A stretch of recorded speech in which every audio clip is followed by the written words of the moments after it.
Assalamualaikum warahmatullahi wabarakatuh. Iki ngaji santai-santai napa muhasabah. Muhasabah itu kalau Kiai Jawa maknani itu ngoreksi diri sendiri. Jadi menghitung diri sendiri. Ini pas bidang yang saya tekuni tadi karena Habib Ahmad yang minta kemarin sama ibu siapa dari Indonesian Power itu. Ibu Lia, saya turutin sekaligus saya sambil belajar terus tentang muhasabah. Dalam konteks Indonesia, muhasabah itu sudah jadi perilaku ya. Karena dulu orang tua saya, guru-guru saya kalau ngandani itu, bayangkan kalau kamu jadi dia. Jadi misalnya kita mentang-mentang atasan, otoriter sama bawahan, bayangkan kalau kamu jadi yang bawahan itu kayak apa? Laukun tamakanah, kalau orang Arab bilang, bayangkan kalau kamu di posisi dia. Makanya guyonannya orang-orang Indonesia itu kan orang ngaramkan judi gitu, bareng dikasih tahu. Tapi yang menang anak jenengan, alhamdulillah. Ternyata ngaramkan itu karena ada anaknya. Kalau anaknya yang menang ya seneng. Meskipun itu guyonan, tapi saya punya padanan itu dalam kitab hikam. Nabi Ibrahim itu Khalilur Rahman, tentu bencinya minta ampun sama yang namanya maksiat. Suatu saat beliau diterbangkan di alam malakut. Itu kalau di hikam saya halaman 15 juga. Saya masih ingat betul. Mungkin kalau Anda beda halaman karena beda cetakan. Setelah diterbangkan di alam malakut, diperlihatkan sama Allah. Ada orang pezina, ada orang syaribul khomri, ada orang mabuk, ada orang macam-macam. Allah tanya sama Nabi Ibrahim, bagaimana pendapat kamu Ibrahim tentang mereka yang maksiat? Kata Nabi Ibrahim, ya Allah, habisi saja mereka. Mereka hidup di bumi engkau, makan rezeki engkau, kemudian mereka tidak taat sama engkau. Singkat cerita di fase itu, saya ulang lagi di fase itu, Allah nurutin sampai sekian peristiwa, mungkin 3 atau 4. Sudah, setelah sekian tahun Nabi Ibrahim lupa peristiwa itu, kemudian beliau diminta menyembelih anaknya. Ini versi kitab hikam. Memang versinya banyak tentang kenapa Nabi Ibrahim disuruh menyembelih anaknya. Ketika mau menyembelih anaknya, Nabi Ibrahim ragu. Huwa samratu fuadi, anak saya ini buah hati saya, kenapa engkau suruh menyembelih? Terus kata Allah, apa kamu tidak ingat ketika kamu saya angkat di alam malakut, kemudian kamu usul bunuh-bunuh, saya tidak mempertimbangkan usul Anda, tapi kenapa sekarang saya merintahkan kamu mikir gitu? Terus, ya karena ini anak saya ya Allah. Terus kata Allah, rumang samu wong sing kon mateni gak gawean kau sing gawe kowe enak wae usul mateni. Sebenarnya saya yang bikin, kemudian Anda enak aja usul membunuh. Semenjak itu Nabi Ibrahim itu di eranya itu asfaqun nas, orang paling sayang sama manusia. Karena kadang kita keras itu ya kebetulan tuh udah anak kita, ada keluarga kita. Cara orang Jawa itu kan gitu ya, kalau ada perempuan terus macak yang macam-macam pakai sepeda motor cowok, terus wah itu luput suwuk, semoga-moga gini. Tapi setelah dikasih tahu, niku ponakane jenengan, semoga-moga selamat. Jadi jangan-jangan kemarin ahli ma'asi itu kebetulan tuh tidak keluarga kita. Kalau keluarga kita yang pernah salah pada kita, semangat kita mintakan maaf. Jangan-jangan kita didikte hukum sosial gitu. Jadi orang yang salah kebetulan tuh orang yang menservis kita, atau keluarga kita, atau orang dekat kita. Jangan-jangan semangat kita mintakan ampun. Tapi kalau sama orang lain, kebetulan musuh kita semangatnya minta itu kena azab. Nah ini yang nggak boleh dalam Islam. Islam mengajarkan niru Rasulullah SAW, Nabi itu rahmatal lil alamin. Bahkan kemarin saya ngaji virtual sama beberapa habaib. Ada Habib Ali Al-Jufri dari Mesir, ya. Ada Habib Alwi dari Kuitang, ada Habib Nabil Al-Musawa. Dari sekian habaib itu saya masih ingat diantaranya yang didawuhkan rahmatan lil alamin itu ketika Nabi adzahu qaumuh, disakiti oleh kaumnya, dan itu mereka masih kafir semua. Itu mereka dapat doanya Nabi, Allah mahdi qaumi fa innahum la ya'lamun. Kayak apa baiknya Nabi, orang yang menyakiti, yang melukai, tapi Nabi masih berdoa, Allah mahdi qaumi fa innahum la ya'lamun. Sayyidina Umar dapat doanya Nabi itu ya khina kana kafiran, ketika masih kafir didoakan, Allahumma aizzal Islam bi Umar. Itu ketika masih kafir. Itu pelajaran bagi kita bahwa yang sedang tidak cocok pun itu berdapat doa kita. Ya doa supaya kondisi kita baik, hari tambah baik. Karena agama ini Saya berkali-kali bilang limangka nayarjuwa hawal yawmal akhir. Agama ini diperuntukkan bagi yang selalu punya harapan pada Allah Subhanahu wa taala. Saya cerita muhasabah ini tentang hubungan kita dengan Allah. Di Indonesia itu banyak orang fasik, banyak orang nakal. Ya di mana-mana orang nakal itu ya mayoritas, wa aksaruhum fasikun. Tapi berkahnya harapan. Mungkin saya kira nakal sok benda, mungkin saya kira sholat sok ben sholat, mungkin sekarang belum sakhok, belum dermawan, suatu saat dermawan.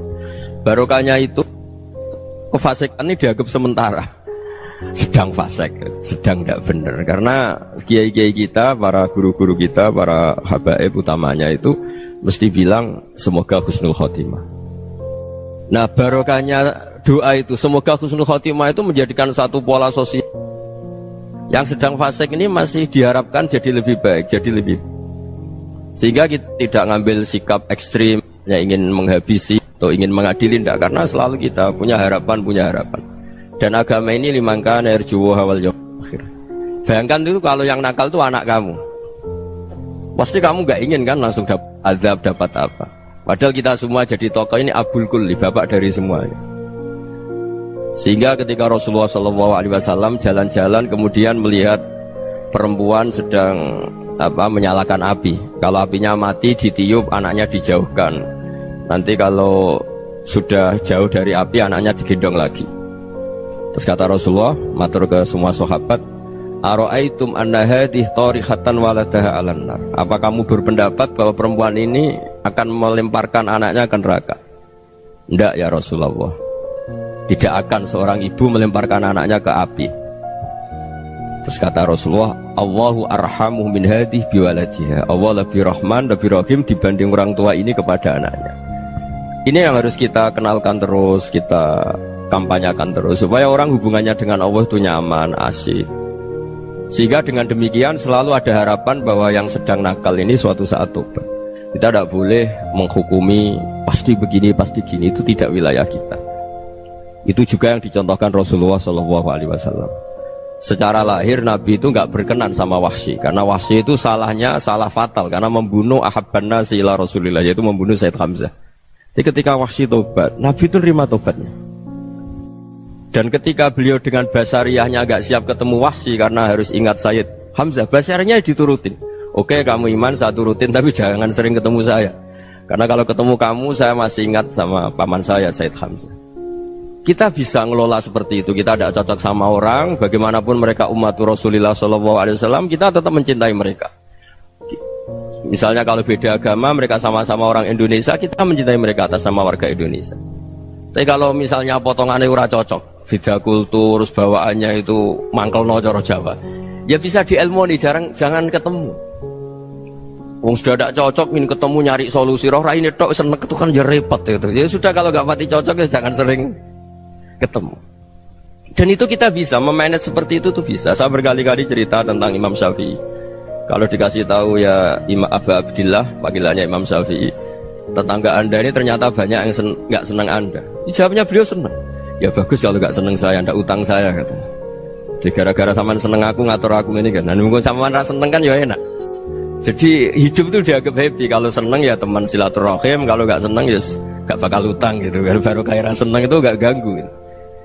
Jadi dulu itu orang bisa ngelola seneng tidak seneng itu bisa. Karena ada kearifan hubungan dengan Allah Subhanahu wa ta'ala. Hidupnya selesai karena masyghul bi dzikrillah, mereka sibuk dengan Allah. Makanya kata ulama-ulama tasawuf, kamu jangan melihat manusia perilakunya, tapi kamu juga harus ingat yang gerakkan semua itu Allah Subhanahu wa ta'ala. Dengan demikian kita farah, kita senang. Makanya Nabi kalau ngutus Anas bin Malik kemudian nggak kesampaian yang diinginkan karena Anas main, ketika garwa-garwani Nabi agak tersinggung, Nabi andaikan Allah menghendaki yang saya inginkan kesampaian, pasti itu kesampaian. Jadi dianggap kegagalan Anas gak manggil yang dituju Nabi itu ya kersane Allah, ya enteng saja. Sayyidina Ali lebih parah lagi yang dialamin. Itu dalam beliau kalau dipanggil itu gak cepat-cepat ke sana. Ketika ditanya, kenapa kamu tak panggil gak cepat ke saya?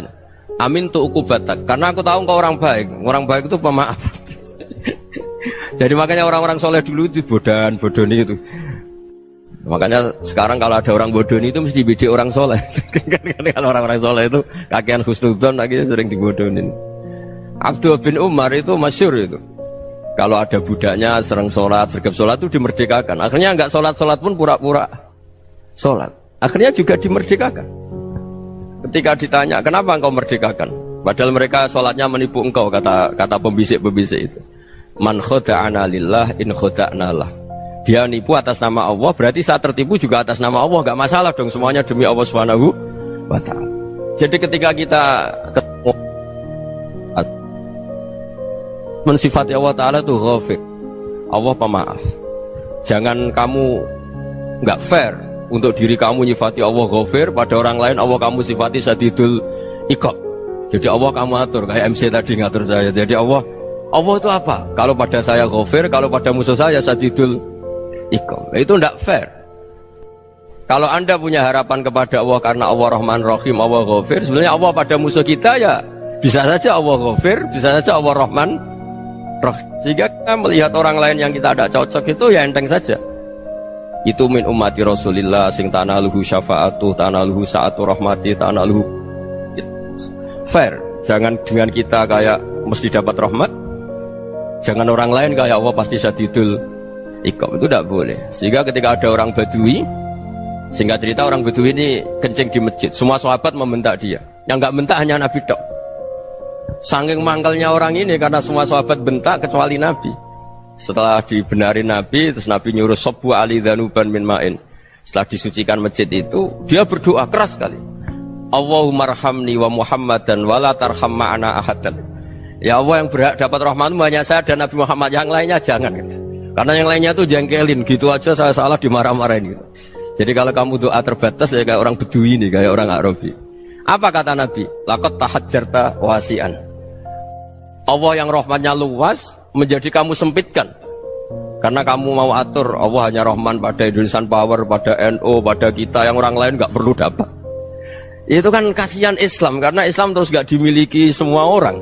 Allah nggak dimiliki semua orang, Rasulullah nggak dimiliki semua orang karena dipek NU, dipek ormas tertentu, dipek nggak boleh seperti itu. Nggak boleh takhasyar tawasian, kata Nabi, nggak boleh mempersempit zat yang rahmatnya itu luas. Ini semoga etika ini kita pakai di Indonesia. Yang sedang fase kita harapkan lebih baik, yang sedang nggak dapat hidayah kita doakan dapat apa? Hidayah. Masyhur kan, makanya tadi saya mohon sama Habib Ali supaya Habib Ahmad supaya tetap mahalul qiyam tabaruk sama Habib Ali. Di antara doa-doa di Simtuduror masyhur itu antuqa bilal mudhniba minnah bil ghufran wal musi'ah bil ihsan. Jadi harapannya para habaib, para orang-orang baik dulu ya, semoga yang dosa itu dimaafkan, yang sedang salah dibuka, bikin lebih baik. Nabi itu tugasnya juga gitu. Wastaghfir li dzambika walil mu'minina wal mu'minat. Nabi itu tugasnya juga memintakan ampun yang sedang salah. Nah ini cobalah jadi etika kita, muhasabah kita. Jadi muhasabah itu cara berpikir kita set, kita pikir ulang. Ternyata semangatnya seorang Nabi itu wastaghfir li dzambika walil mu'minun. Semangatnya itu memintakan ampun. Orang ahli tafsir tahu semua kalau Nabi itu tidak mungkin dosa. Jadi itu khitabun Nabi wa urida bihi ummatu, itu khitab Nabi, tapi yang dimaksud itu umatnya, karena Nabi tidak akan mengalami dzambun, tidak akan mengalami dosa.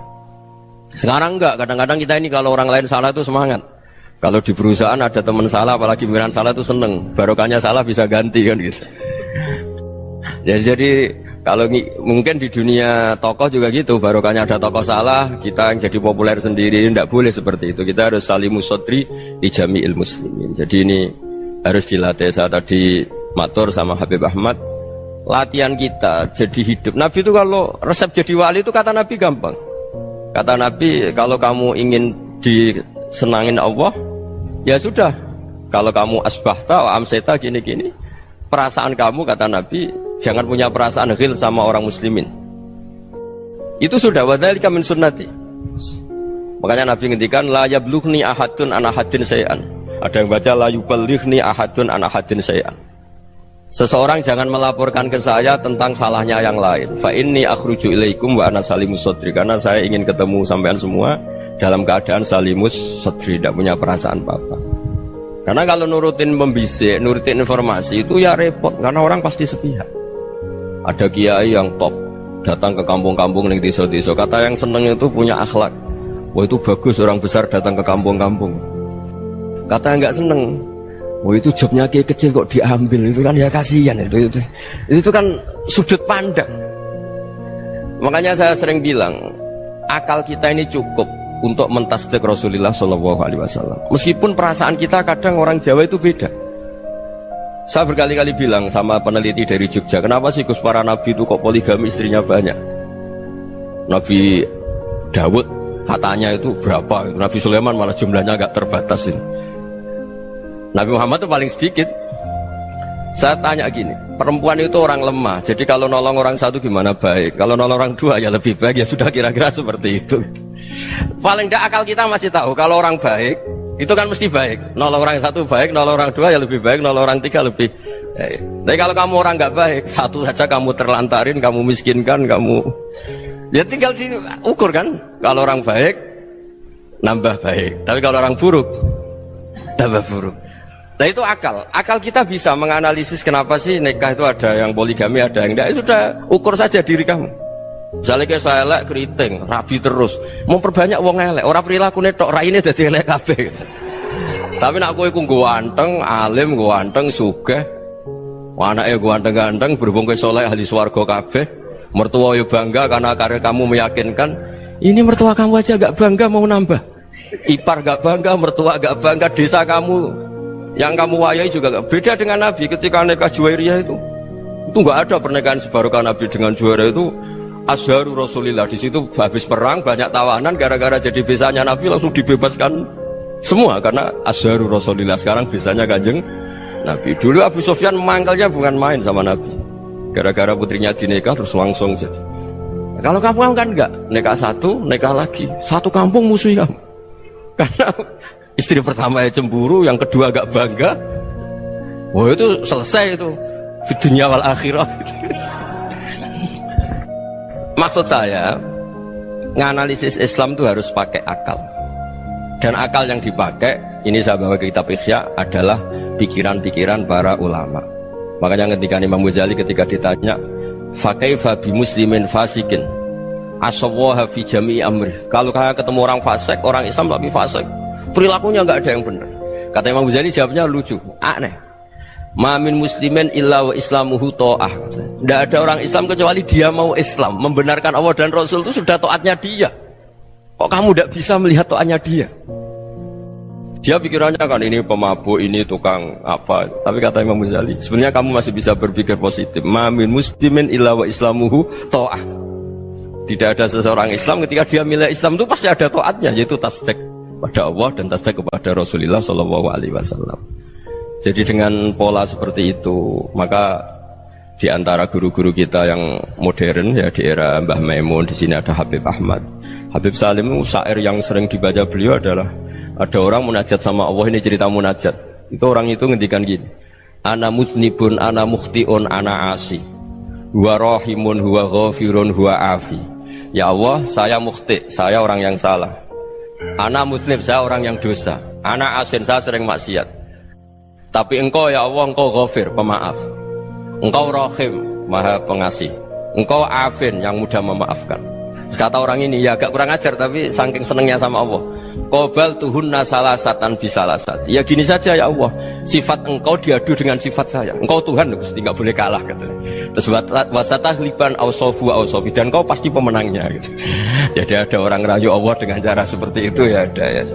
Saya ini manusia, salah saya banyak. Engkau ampunannya banyak. Engkau Tuhan, Gusti, nggak boleh ampunan Anda, ampunan engkau kalah dengan salah saya. Nggak boleh Tuhan kok kalah. Jadi untuk supaya orang punya harapan gitu. Banyak juga wali-wali yang jadab ketika datang ke makam Rasulullah SAW. Itu kalau dongo ya agak kacau sebetulnya, cara syariat agak kacau.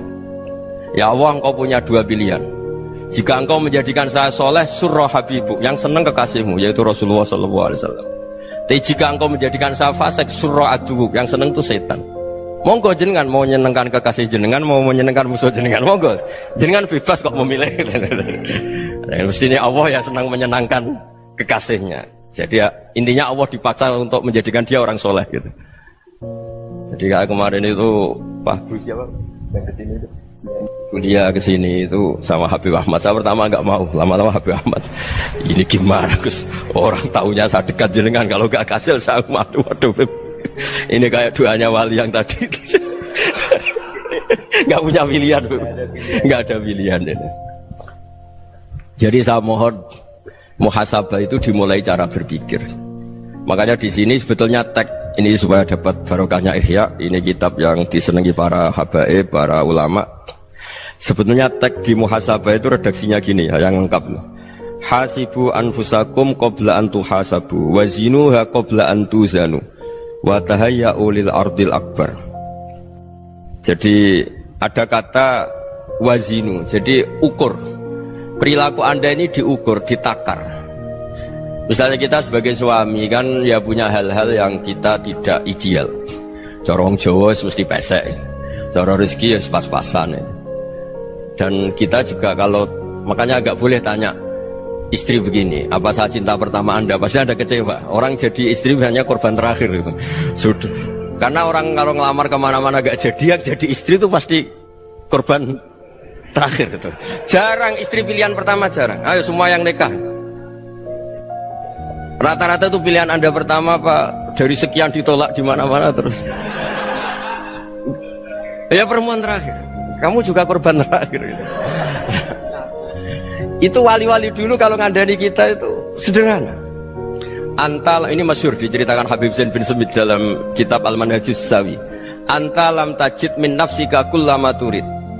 Fa kaifa turidu min ghairika kullama turid. Kamu yang ingin ideal saja, kamu tidak menemukan pada diri kamu untuk menjadi ideal. Kamu kan ingin ganteng, ingin punya uang banyak, ingin perilaku Anda sempurna. Anda saja yang punya keinginan tidak bisa mewujudkan keinginan Anda sendiri.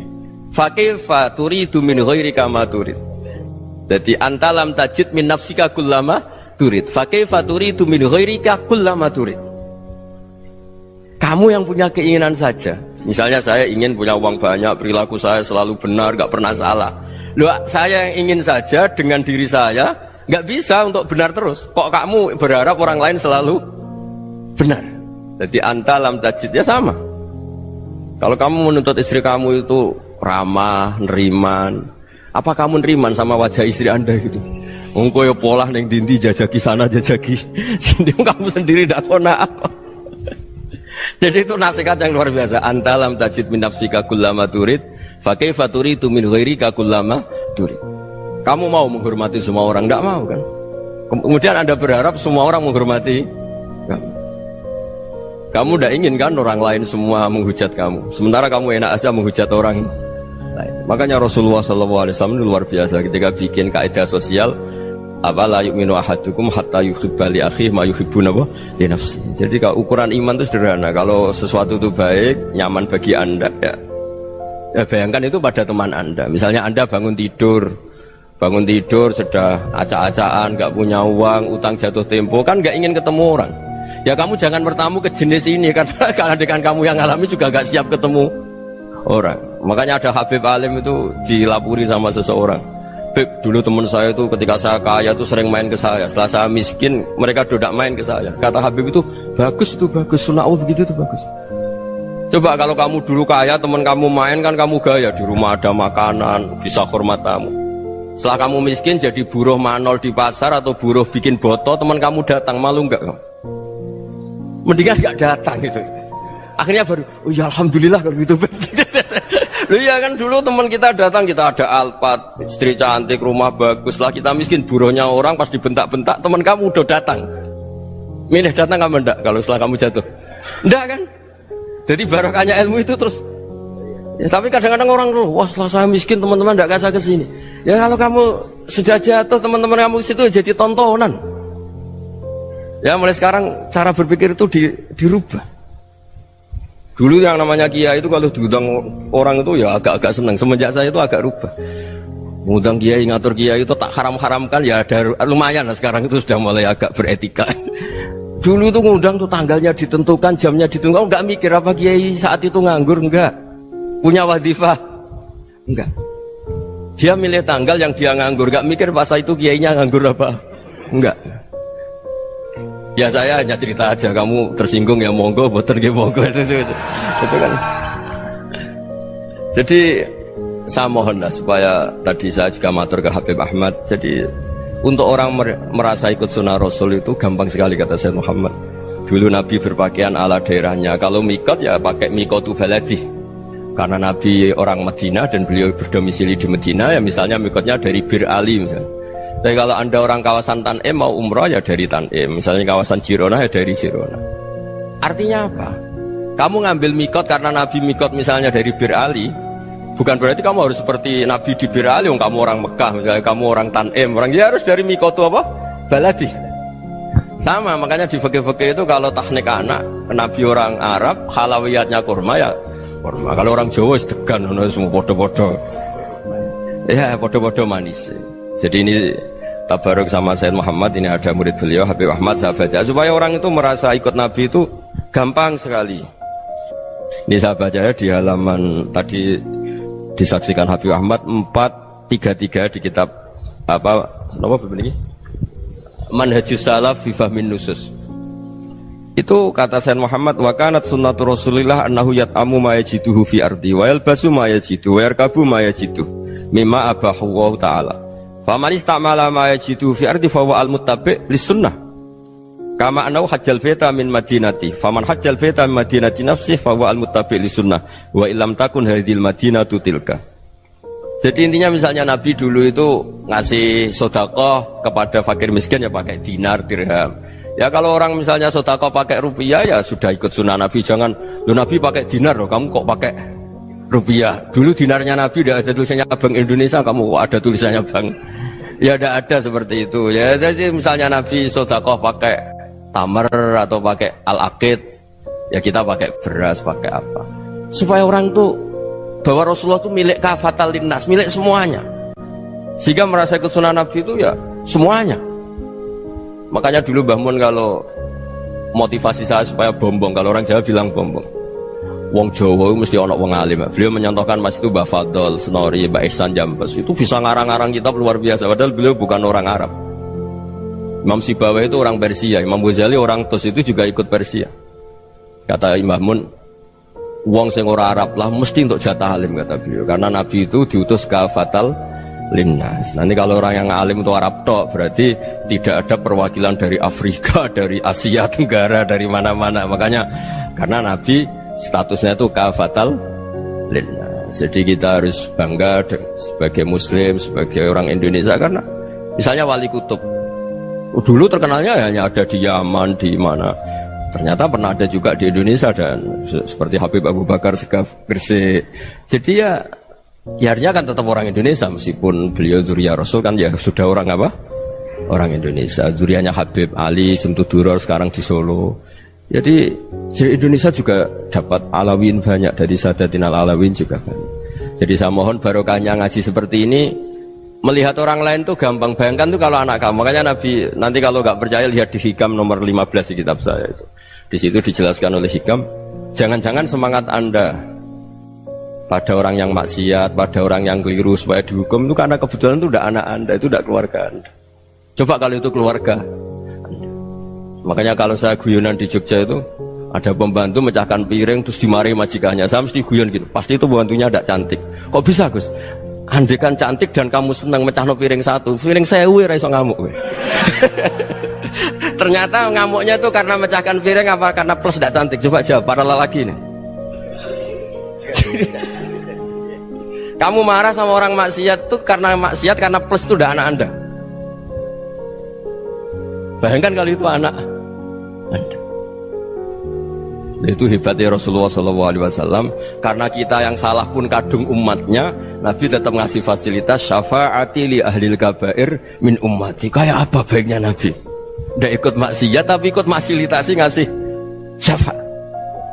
Loh kalau li ahlil ibadah kan wajar. Nabi ketika ini syafaati li ahlil kabair min ummati. Ya karena tadi logika yang dibangun Rasulullah itu logika yang luar biasa. Kita semangat orang lain kena hukuman itu karena kita tidak punya rofah, tidak punya rohmah. Coba kalau Rasulullah yang bil mukminina raufur Rahim. Semangatnya itu mendoakan supaya tobat, mendoakan diampuni. Dan itu juga yang diperintahkan oleh Allah Subhanahu wa taala, wastaghfir li dzambika walil mu'minina wal mu'minat. Ya semoga barokahnya ngaji ini, barokahnya Habib Ahmad, barokahnya Maulid Simtud Duror, barokahnya semua kitab Madaih, Tiba Berjanji semuanya, barokahnya Ikhya, barokahnya Said Muhammad, barokahnya guru kita semua, Mbah Maimun, bapak saya. Kita ini ngikuti manhaj, ya, ngikuti apa? Manhaj. Saya sering didhawuhi Mbah Mun, kenapa ihdinas siratal mustaqim bukan siratoka? Bukan jalan engkau ya Allah, karena Allah itu nggak bisa kamu tiru. Allah itu tidak tidur, tidak makan, tidak kesel, tidak capek. Yang bisa ditiru itu siratal ladzina an'amta alaihim. Yang bisa ditiru manusia ya niru manusia. Karena Allah itu tidak bisa ditiru. Makanya ihdinas siratal mustaqim siratal ladzina. Dan niru siapa? Niru guru-guru kita.